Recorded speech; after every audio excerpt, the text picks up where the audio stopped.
And we're back. We're back for another week. Thank you again to everybody that's listening and watching. If you are listening to this, come check us out on our YouTube channel. If you're watching this, come check us out on our Spotify channel. If you want to hear us in the car, if you would like to listen to Russ's smooth, silky voice while you drive to work and hear all your blue news that way, you can.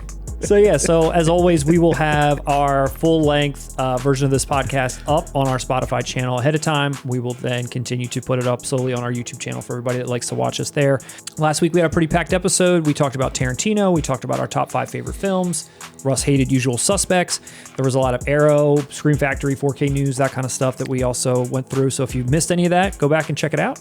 I did not hate Usual Suspects. Oh, There's okay. a big difference between something being overrated and just good. Usual Suspects is a good movie. It's good. We're going to be covering The Warriors. We're going to be covering Out of the Blue. Nothing too crazy this week. I haven't seen anything that really blew me away as far as high profile, but there are some interesting things that we're going to cover. Before we get started, just a few quick updates.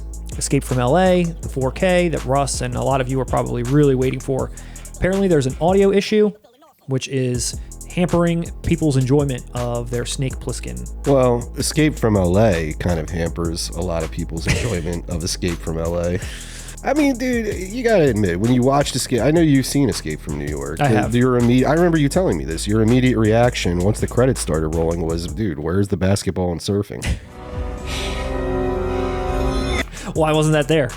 Why didn't we have that? Dude, it was a common gripe. We all had it. Why didn't we have that? Carpenter stepped up his game in 96 and gave the fans what we wanted. And now we can't experience this with great audio. It's like, come on. No, apparently like audio channels were swapped. Center channels are like in the back as well. There's like swapping, there's doubling up. So I guess a lot of people heard it, are pissed. A lot of the reviewers heard it, are pissed. Paramount did notice and they mentioned that there was a mistake. So they've stopped sending it out. It was going out to the stores and that's how people have got it in their hands. You're able to replace it if you want, but Paramount's fixing it and putting a yellow barcode on it instead of a white, so you can tell that you're getting the official audio corrected version of Escape from LA. A couple of price updates. The Godfather, our limited collector's edition, as well as their regular edition. The limited deluxe version had a hard box and a bunch of photos and on parchment paper or something crazy. Ooh. And it was going for like 180 something in that vicinity. And then the regular edition was around 120 at the time. How much does parchment paper go for these days? A lot, apparently a lot. But they've come down significantly, thankfully, because I did pre-order one of them and I was like crossing my fingers that it would come down. The deluxe is down to 106 and the traditional is down to 86, which it still could come down further, probably around Black Friday or probably like way low. But I'm happy that it's coming down to a reasonably priced set at this point. And you still are waiting for Father's Day to come around to hopefully get this for yourself. Is that right? I've bought the Godfather trilogy I don't know how many times now. So many times.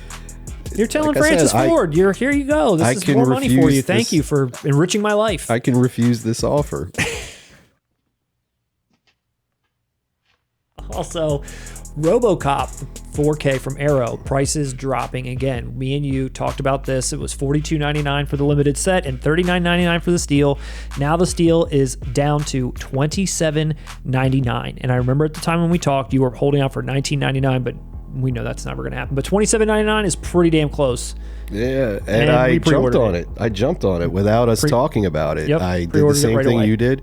I was a little high. It was late at night. I was like, I have to order this. But this is the original artwork. This is the cover I looked at in the video stores as a child. I had to do it. Also, a label that we covered for a while, Titans Occult, they were putting out another release almost every month. But they kind of slowed up towards the end of the year, and I wasn't sure what was going on with them, if they went bankrupt after you buried them in our scathing review. Literally. So I'm paying double what I'd pay for 2 pins in plastic. Scathing is an understatement. The 4K King's mission statement is to destroy Titans of Cult. Yes, and I think you may have done that. I do have these here. Based on your review, I do think that this Matrix Titans of Cult that I have in my hand and this Casino Royale that I have right here, I think these will be my last Titans of Cult purchases, solely based on how you sort of, eloquently stated the sort of price that you're paying for additional things inside of here outside of the Blu-ray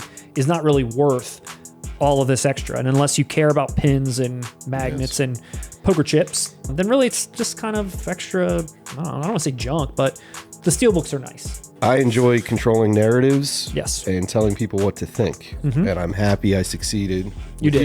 You know, they kind of went missing, but all of a sudden I saw a news story for them that said that they paired up with Paramount to start bringing out their movies. So maybe we'll have some interesting stuff coming out from them soon, things that Russ and I may or may not be purchasing. But another throwback news story from Dune from last summer when Arrow put their releases out. You had Koch Media, who we love and talk about their stuff all the time. They had announced some uber deluxe, Dune release after Arrow had put out their stuff out there and Zavvi put their stuff out there. Koch Media was like, hold my beer. We're going to put something really special out for the fans. But it was very vague about details in terms of when it was going to be out, what the price was going to be. There was no picture of anything. They just told you basically this is like a 7-disc behemoth of a thing with every cut possible, soundtrack, CDs, like everything, which Arrow and the Zavvi one at the time did not completely have. So this seemed like the one to get. Time went by and they postponed this thing. Then they showed that it was going to be, a couple $100. Then they, it got delayed again. And then finally Koch Media came out and said, look, here's a picture of this box so we can at least show you that it's real, that this thing exists. It's going to come out in February of 2022. I need proof.